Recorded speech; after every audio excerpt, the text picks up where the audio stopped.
Oh, sorry about that. Welcome back. I told you it was going to be a very rambling video. If you made it this far, amazing. I don't really know how I'm going to get this up. But yeah, if you're watching this, I will have successfully done it somehow. Yeah, let's continue upon the exploration of my trash library and why I think these books are trash and why that's not a bad thing. Okay, so I guess I should arrange it so I don't repeat myself. This is pretty close to my heart. Some murder mystery trash. I got two examples. One is just basically what I think is very gimmicky and trashy, and it's the Dell murder mystery. This one's great. I chose this one because it's got a dog. Basically, this is the affair at the boat landing, which I also love boating, so that's good, by A.B. Cunningham. And it's a Sheriff Jess Roden murder mystery. So a lot of continuous series that have it in the kind of trashy, to be honest. I think long going series with the continuous protagonist. A lot of them are trashy. But these are it's so gimmicky. It has the map. It has the murder map. I have a bunch of these. It has all the Dell books have the murder, has like this map and the legend of all of what everything happened in the murder mystery and stuff. And yeah, they're just kind of, that to me is kind of trashy. It's not a bad thing though. A lot of them are very good. But they're very forgettable. There's nothing that's really, they're fun to read. They're popular. But there's just nothing, often there's nothing that amazingly memorable about them. So, looks like trash, smells like trash, it's trash. Another is the, so I think Steve Dolly, who kind of talked about this the other day with raffles, there is definitely a thing with British crime novels of having the kind of gentleman thief. So think Raffles, think the Saint. The Saint, I love the Saint novels. They're very good. They're very fun. But you know, there's something inherently trashy about having some rich gentleman thief guy solving all these crimes, and it's kind of honourable, but they're also a criminal. There's something very trashy about that. And John Creasy is possibly the trashiest of them all, and this is one from his Baron series, Call for the Baron. I haven't actually read any of the Baron, but I've read a bunch of the Toff series, and they're fantastic. They're trashy, but they're fantastic. And this one is a series of minor thefts at Vere House prompts Martin and Diana Vere to call in their old friend John Mannering to investigate. But while Mannering is doing so, the jewels in the famous Deverell necklace belonging to Lady Usk, a guest of the Veres, are stolen. Reluctantly, the police are brought in, and much to Mannering's disquiet, Scotland Yard send their top man, Chief Inspector Bristow, one of the few who suspect Mannering to be the Baron, the cleverest jewel thief in the country. And Mannering realizes that it is even more imperative that he prove his innocence when he discovers someone has planted the stolen Deverell necklace in his room. Yeah, so looks like trash, smells like trash, it's trash. Yeah, just a quick aside. For all intents and purposes, this could be the greatest literary novel ever written. But there is certain things that happen with trash books that it doesn't matter if you have written War and Peace. If it's trash, if the publishers determine that it's going to be trash, it's going to be trash. So this is a great example. I have no idea. This could be a fine work of art literature. I will read this at some point. But I got this from the dollar section in a secondhand store, which is basically another signifier that it's trash. But the publisher basically said, from the moment this is into what I've bestowed, this will be trash. Because it is called Never Shake a Skeleton, and it has one of those really plasticky looking shitty skeletons you get inside the class in a closet full of like, I don't know, this is the 70s, crappy 70s suits. Maybe this was the 60s. No, 70s. I was right. 70s suits. You can't get over that. It doesn't matter how good the book is. This is trash. Looks like trash. Smells like trash. It's trash. And oh, I should mention that's about Alfred Flett. And that is all down to the publisher. It doesn't, like, you just can't overcome stuff like that. And I guess in a similar bend, and this goes into Criminoli's, one of Criminoli's points of trash, the old step back. So for my step back trash, I have the bog. I mean, this looks like trash. You have a great, I mean, it's a very good step back. You have the eye. You have the bog. It's all embossed too. Embossed is also a good signifier for trash. And then you step back, and it's that. So that looks like trash, right? That looks so much like trash. And it smells like trash. That's trash. And my second one is, it goes back to the Cold War era, because I do love Cold War era fiction, or anything set in the Cold War. And this is particularly great trash. So this is what, the Kolimsky Heights by Lionel Davidson. I mean, writing that's kind of cutting off the edge too. That's kind of trashy. This is a great step back though, because this bit is cut away, which is pretty cool. And this is super trashy step back because it actually has a piece of kind of like red filament paper, so you can kind of see through a little bit, and that's an eye. The see-through eye is also a signifier of trash. And then that's its what a great mustache. That's a great trash mustache. That is the you don't need to know anymore. This is trash. I mean, look at how, like, it's just a sticky on bit of filament paper. Like, this looks like a kid's, like, art project or something, you know? This is trash. You don't need to know more. Looks like trash, smells like trash, that's trash.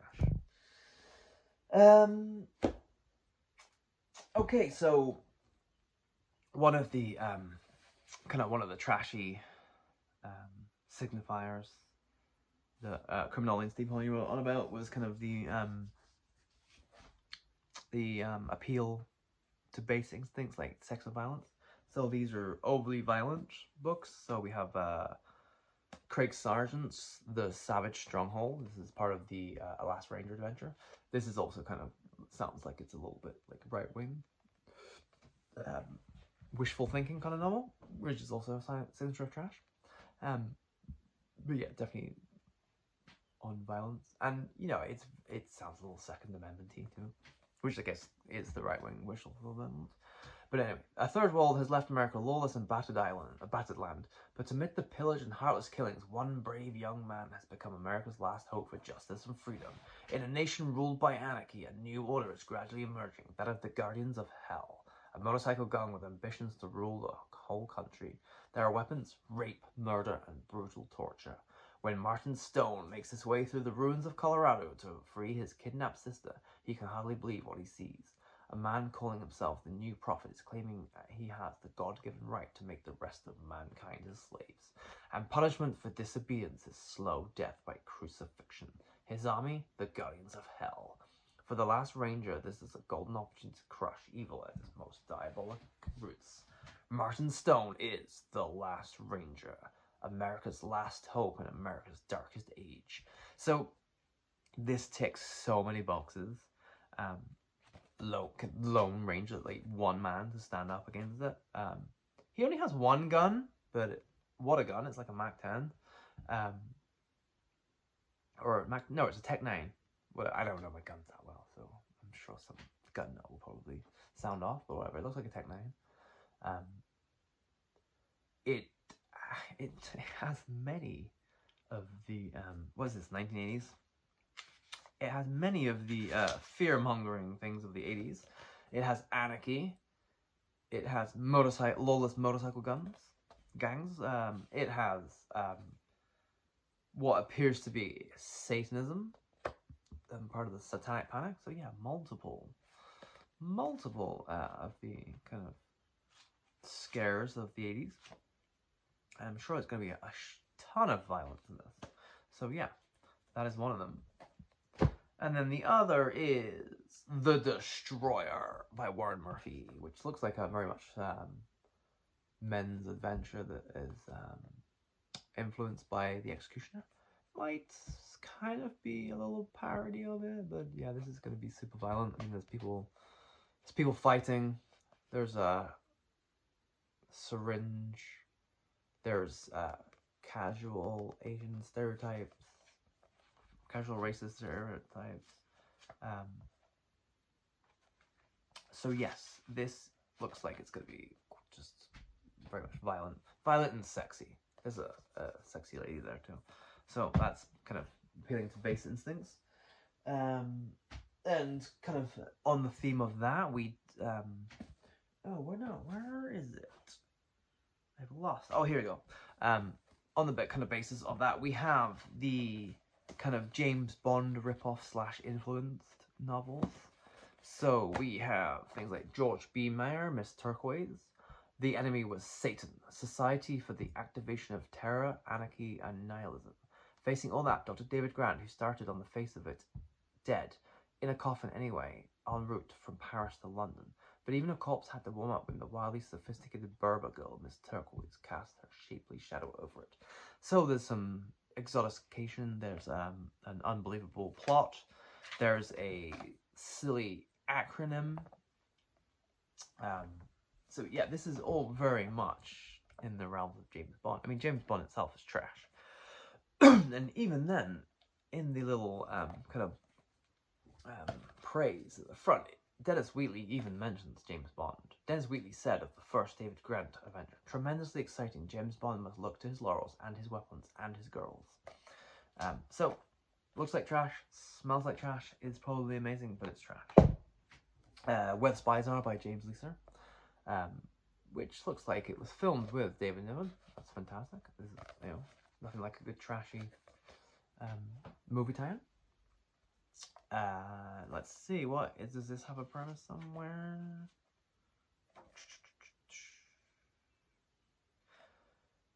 It just has a bunch of praise. First of a suburban new series, well that's good, it's the first one. John Lee Mesrer was in it too, that's cool. Introducing Dr. Jason Love, country doctor turned secret agent. So usually someone that has some basic, often someone has some basic job and then turns secret agent. That's a signifier of trash to me. So the praise is, heir apparent to the golden thread of Bond, a Secret Service thriller in the most expert manner. There are all the expected ingredients: murder, sex, mild sadism, double agents, miniature and ingenious lethal weapons. I can foresee a succession of thrills to please even jaded suspense addicts. That was from Towler. The Sunday Telegraph says, splendid, sit up all night to finish fun. Sunday Express, superbly written new spy thriller. And Books and Bookmen say, fasten your seatbelt for turbulence. So, sounds like trash, looks like trash, smells like trash. That's trash. And then Modesty Blaze by Peter O'Donnell. This is a little bit different because this is taking James Bond kind of stuff, but kind of subverting it. So this is kind of going more into the subversion of trash, the subversive nature of trash. Not that easy to say. So basically it's like a James Bond type person, but it's a female secret agent. And I haven't actually read any Modesty Blaze, but I have read some. Well, I've read some of the comic books, and I've seen a couple of movies based on the character. And so yeah, it's kind of like a James Bond style, but if they were female, which yeah, does kind of throw that whole kind of genre stereotype kind of thing. So yeah, Modesty was 1,000 miles from land, sailing her sloop alone across the Tasman Sea. She met Luke Fletcher as he clung to a sinking raft and struggled with the blanks in his memory. Luke's partial amnesia set Modesty and Willie on a crime-busting trail deep into a maze of murder. Up against Beauregard Brown, genius of crime, his country's sept lady, Clarissa, and the Reverend Uriah Crisp, the ecclesial, I can't say this word, ecclesiastical executioner with a cult commander in his mitt. So yeah, that's, looks like trash, smells like trash, it's trash, but it's probably wonderful. So a little non-fiction, I believe this is non-fiction, I believe non-fiction trash. Kind of the self-help book, but it's a specific kind of self-help book. It's kind of like the, I went from nothing to success, so you can do, and all it takes is a couple easy steps. So this is vintage non-self-help trash. This is from 1967. It is by Barbara Johns Waterston, and it is Pull Yourself Together or How to Look Marvelous on Next to Nothing. And it's kind of basically a bunch of fashion tips, because to be a successful woman, all you need to do is know how to dress well. That's kind of basically it. That's what it seems to surmise. So I'm going to probably read this at some point. I will probably read some of these. I don't know how much I'll get to read in Garbaugust, but you'll see them on this. You will definitely see them on this this channel over the next few years, because I mainly read trash. So yeah, that is a bit of non-fiction trash. What else have we got? Oh, we have parody. So parody is trash. Is parody trash? Because it kind of is in on the joke, right? Is it trash if it knows it's trash? Or is it trash, or is it poking fun of trash? But if you are parodying trash, do you not, by association, just become trash yourself? So I have My Son, the Double Agent, which seems to be kind of a secret agent writing home to mom. It's the kind of premise of describing the adventures. So I'll read the back. Spies have mothers too. And Steve Victor's mother worried. I mean, it has a bunch of exclamation marks, so that's also a signifier of trash. Steve couldn't understand why. After all, everything was normal. Normal for Steve Victor, that is. He had a new secret top assignment from the highest levels of the United States government. As usual, it was on a take-it-or-else basis. The enemy's aim was world domination, and he was totally on his own, without even a hope of assistance if he goofed. What could be new? Well, maybe life was a little tougher than normal. The enemy had even greater resources and fantastic weapons than usual. Even more women than usual were giving him the runaround. Then, too, he was facing a rap for a murder he hadn't committed. And there seemed to be a clever Romeo, who was his exact double, committing all sorts of dastardly acts which he was getting blamed for. Oh, P.S., Mom, he lost his pants. So yeah, it sounds very funny, very silly. Looks like trash, smells like trash, that's trash. We have some science fiction parody. It's science fiction rock parody trash. It's, who is it? Walter John Williams, Rock of Ages. So yeah, I mean, I think this is like the third in the series of time, but it definitely looks like trash. It looks like great parody trash, but it looks like trash. He is the human constellation's #1 rated loud burglar, one of a very few select permitted to rob the public and keep his plunder, provided he performs with style and avoids getting caught before the keeper is broadcast galaxy-wide to his enormous audience. But being #1 has its drawbacks. Suddenly you become the target of every other allowed burglar in the system. You can't go anywhere without being suspected of every theft that occurs, and your friends suddenly become all too cautious about their valuables. But when Drake himself is the victim of a burglary that is clearly a challenge to his status, something must be done. Someone has stolen Drake's father's coffin. So, looks like trash, smells like trash, that's trash. And lastly, this is great. I bought this years ago. I meant to read it. It is Hunt at the Well of Eternity by Gabriel Hunt, which is actually the protagonist, and basically it's a bunch of different authors have. It's kind of like this adventurer is telling his adventures to these different authors. So it's this one's Gabriel Hunt, Hunt at the Well of Eternity, as told to James Reasoner. And I think I I think I have a James Reesner book up here somewhere. I don't know if I can find it, but I'm pretty sure I have some James Reesner books as well. But yeah, so this is kind of like a parody of this kind of like H.R. Haggard adventure novels and all the stuff, all the trash that H.R. Haggard inspired. So yeah, and it has that gimmick of the protagonist is telling it to these famous authors. And look, it's got a classic trashy painted cover. Looks like trash, smells like trash. Oh, I should say the original cover painting is by Glenn Orbeck, so you know, very much should be commended on that fantastic cover. It's trashy, but it's fantastic. So yeah, that's trash. What else do we have? Okay, so this signifies kids perpetuating violence, very much in, you know, the Lord of the Flies. The Lord of the Flies is high literary, but it has trashy sentimentalities, and you could probably say the Lord of the Flies is high literature, and it's literally it has significance in literature, but it spawned so much trash, and you know, the whole kids committing acts of violence, kids being sadistic and violent and killers, is very trashy, as Criminal Link has said. It's traits of trash. And this is Lois Duncan, Daughters of Eve.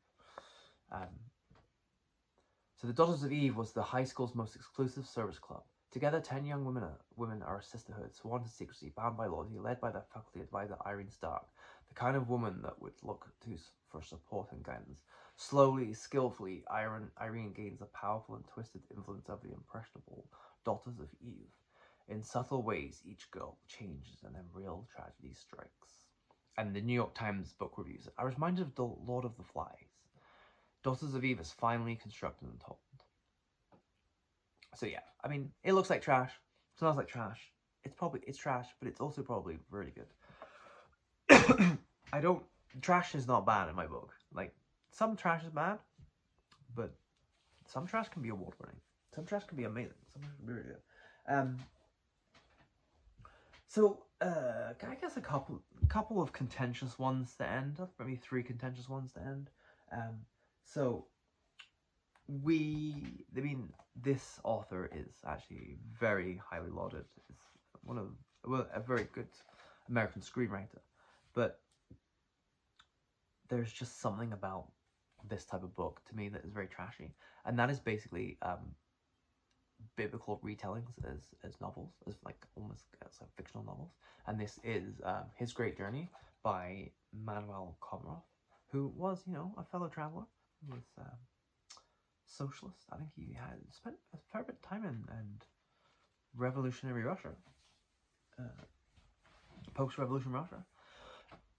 So yeah, was at one point a socialist, as a lot of the American screenwriting society, kind of Hollywood society, was in the kind of 20s, 30s. But yeah, I don't think anyone really. It's basically trying to tell Jesus' story as a kind of a mass market popular novel. That to me seems very trashy. It's, you know, you could kind of write a grand piece of biblical studies nonfiction kind of thing, or you could kind of help spread the Bible, whatever. But this is particularly aimed at the kind of easy reader, non-reader. It's easily read, simple, understandable, and attractively written. So it's basically done everything it can to just make this mass appeal. And to me, that is inherently trashy. And there's a couple other things that makes this kind of trashy. I mean, firstly, the kind of drawing of Jesus is a bit trashy. But it is from Lion Books, which, if I know correctly, they were more of a reprint. They were more of a reprint house. So they kind of just specialized in taking older books from other publishing houses and reprinting them for in cheap paperbacks for little money. This was like this is from 1953. So that's kind of what they specialized in, and I'm pretty sure that they did that because they make a whole kick and a fuss about. I could quite read that, but it says a line original, not a reprint. So they make a real fuss that this was originally printed by them and not reprint. So lets me believe that they definitely specialized in a reprint. And yeah, I just think I mean, this might be contentious and people might go for me for this, but to me this is inherently trashy. Looks like trash, smells like trash, it's trash. But I'm gonna read it. Another very contentious. I'm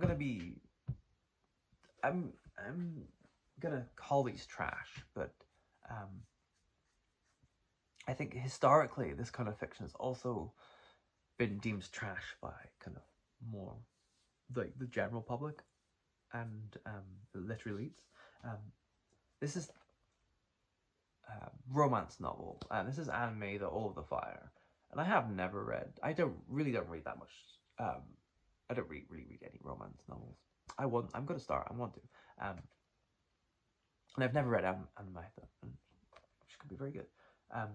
But historically, romance novels written by women, for women, concerning women, have kind of been called trashy, and have no literary merit. And a lot of this is definitely to do with sexism, anything that is to do with female agency, female sexualization, like that is very much steeped in kind of women having sex for themselves, them being sexual beings, on their own terms, not in relation to man, has been kind of deemed as trashy. So yeah, I'm coming at this more of a that it's kind of like a kind of a sexist societal problem of these being deemed trashy, rather than me thinking that they're super trashy. I'm trying to be very careful that I'm not just be like, oh, romance is trashy. Like, that's not what I want to say. But definitely society and definitely kind of literary elites have kind of historically said that this is trashy literature. This is trashy novel. I mean, this kind of does sound a little trashy, but this really kind of signifies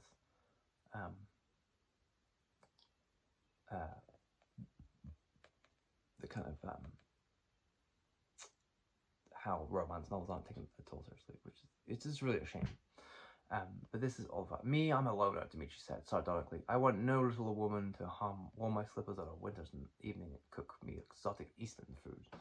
Joanne was furious, as much with herself as with him. It was no use speculating now on what might have happened if she had not written the letter, but she still could not understand why suddenly everything was going wrong. So it kind of sounds, I can see, it kind of sounds a little trashy and over the top and stuff. This was written in 1976. Original hardcover edition published in 1971 by Mills and Boon. Mills and Boon is kind of like the British Harlequin. But yeah, like I said, it's written by women for women. It's probably very good. I'm very much looking forward to reading this. I really do. I watch a lot of romantic films. I really do like romance. I'm a very romantic person myself. So I'm actually really looking forward. But yeah, historically, romance novels have been very much looked down upon. So that's kind of where that kind of comes into in the trash sphere. And another part of that, and this is possibly the ultimate depiction of female sexualization, and that is the lesbian novel. And this is probably the greatest and most influential lesbian novel. This is Odd Girl Out, which is part of the Bieber Bronte Chronicles, written by Anne Bannon. And I think this came out in like 1957 originally. And this came out on Gold Medal Fawcett Books, which is like one of the most important paperback original publishers in the 1950s, and this was the second best-selling book of 1957 from Goldmill Fawcett, and that, you know, they published a lot of like crime fiction stuff, and this was the second bestseller. And actually, Anne Bannon never found out until much later, like in the 80s and stuff. But she was basically like a young housewife who was probably severely closeted at the time and trapped in an unloving marriage. And yes, was kind of was your typical like 1950s housewife. And basically eventually wrote about what it was like to be a lesbian in New York City. In fact, I think Anne Bannon probably secretly went to a lot of the lesbian bars and clubs in New York City at the time, especially the Village. So this is what I'm saying. This is, you know, this is subversive, like writing about lesbian relations and lesbian life in the 1950s was very taboo. Writing about female sexuality, for sure, was very taboo. But this is also a great this is amazing cultural artifact. This like really captures the like Greenwich Village in the 50s, the kind of the lesbian culture of the 1950s at the time. This very much kind of sets a lot of the different types of lesbians, like the butch lesbian and kind of things like that. It really, like, this is so influential. This is actually a reprint, and this is reprinted under the Gay and Lesbian Studies is the category they've got, and this is published by Cleus Press, which I think is more like a feminist press, essentially. And yeah, there's someone who, the introduction basically saying how this is such an influential novel. And yeah, it's definitely like there's a whole bunch of, there was a whole bunch of lesbian novels that were written more for the male gaze, but Anne Bannon wrote it from experience, from being kind of a closeted lesbian, and really kind of set the standard for really furthering lesbian voice and kind of being out and proud, and really keeping, like, starting to get now they're accepted, that really eventually led to what we have now, which is very much accepted practices of lesbian and gay. And there's, you know, a bunch of gay novels that are also similar as well, and a bunch of different, lots of different LGBTQ plus novels that really push the boundaries, and they're inherently trash, but they're very important trash. They're very culturally significant trash. They're very subversive. They pushed a lot of ideas. They made people sympathetic to different lifestyles. And then I guess last of the contentious ones, and last of what I have to say, I think, for this, is the war novel, the war trash. So I have kind of two different kind of ones. So this is The Whole Sky Burned, and this is, I think this kind of more deals with kind of the horrors of war.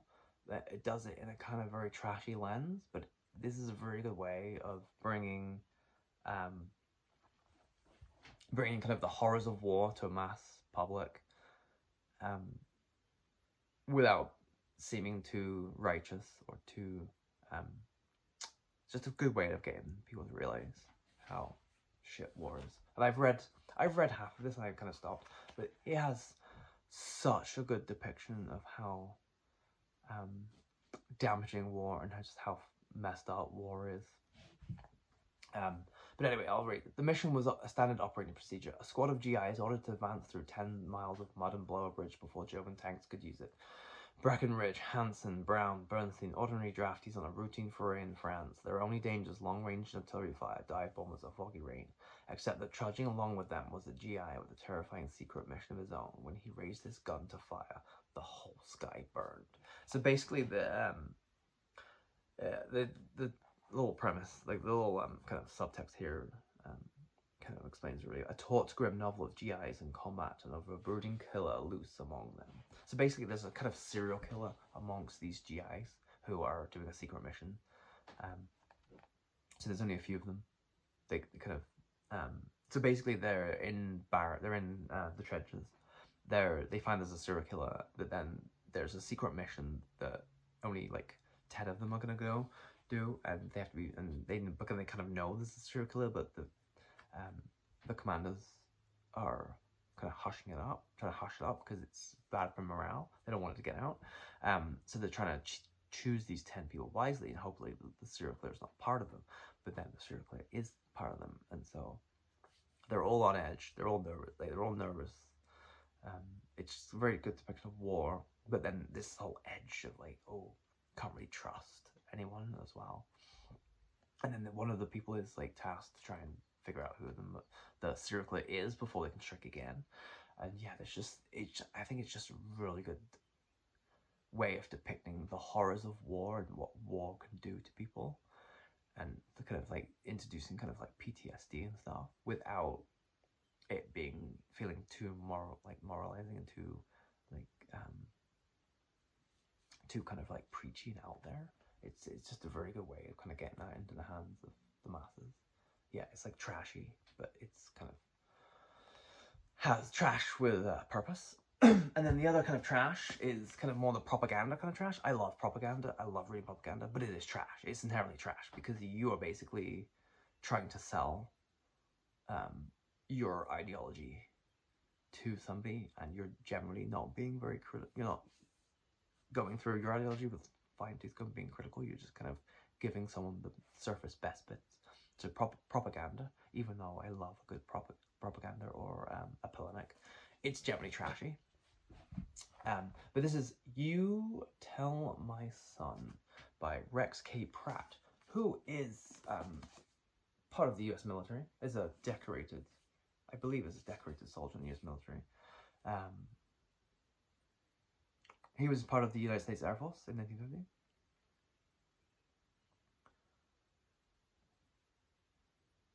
Yeah, so this feels very much like it's probably kind of propaganda for the US military. Definitely probably someone who would benefit from the industrial military complex. But also it's not like totally disregarding of the horrors of war necessarily, but it's definitely coming from a heroism of the soldier, and definitely the national pride of the call-up kind of thing. So it's definitely coming from a propaganda theme. During the reconnaissance of a small village in the South Pacific, a regular army platoon is ambushed by Japanese troops. In the nightmare fighting that follows, most of the platoon is wiped out. There are only 4 survivors still fit for combat. Lieutenant Price, the best officer the men had. Sergeant Regic,